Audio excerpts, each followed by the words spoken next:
This year, the eyes of the world will be on Africa as a continent becomes a stage for the first ever World Cup to be played on African soil.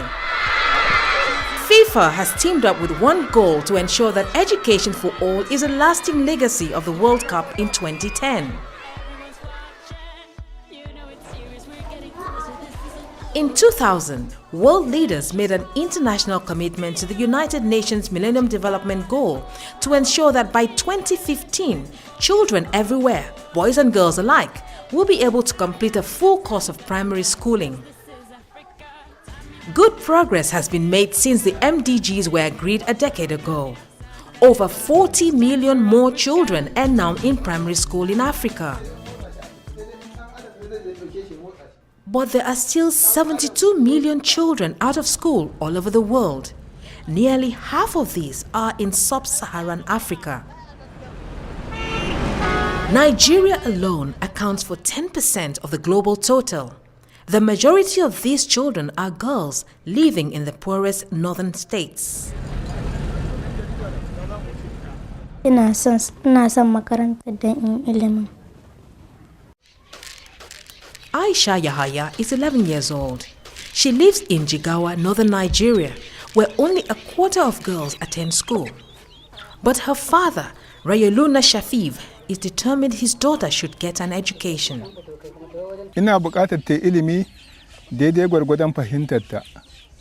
Abinda Allah ya sauke mata kuma ya yi, ko kuwa shine. Ina so in zama malamin asibiti.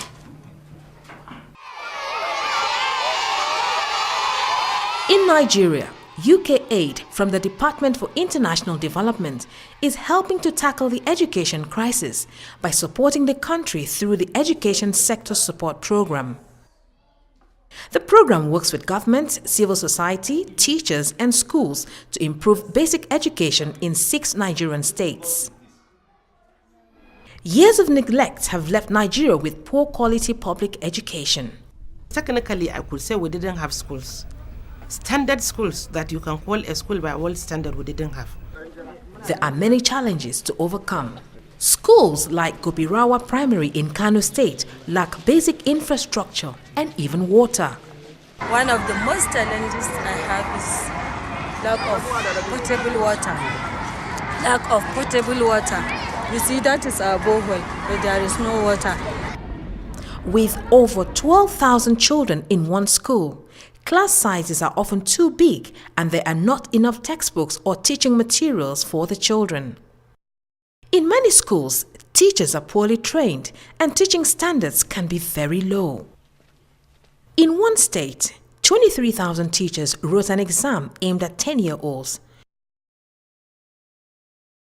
Less than 5% passed.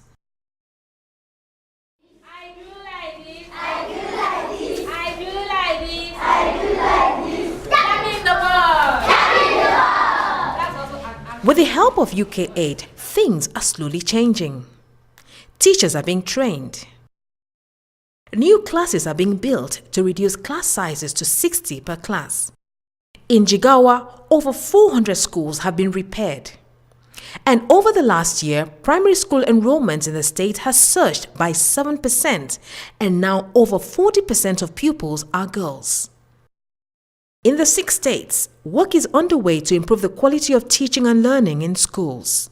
And in Lagos, the state has recruited over 1,000 new teachers and will build 400 classrooms and renovate a further 500 over the next 3 years. I think there's a wind of change blowing around, and I think in the next 5 years we'll be talking, and parents will know exactly what to expect. You know, they'll know their children are well catered for, particularly in public schools. I like to read and I love integrated science. I like to be a medical doctor. Abin da yasa nake so na zama lauya saboda na dinka fitar da gaskiyar mutane. Doctor, saboda taimako. In the next 1-2 years, then we will begin to see that children learning achievement in our schools are improving. Cause this is Africa. Samina, mina, waka, waka, Samina, mina, sakarewa. this time for Africa. To help realize the goal of education for all, and with it the ambitions and dreams of millions of children around the world, UKAID is supporting the One Goal campaign. The tournament is fast approaching and nations around the world are dreaming of victory. But the reality is that political leadership and financial support is desperately needed to ensure that by the time the final whistle blows, education for all is the most memorable goal from this World Cup. Today's your day, I feel it. You pave the way, believe it. If you get down, get up, oh, oh. When you get down, get up, hey, hey. Tamina, mina, sangalewa. This time for Africa. Tamina.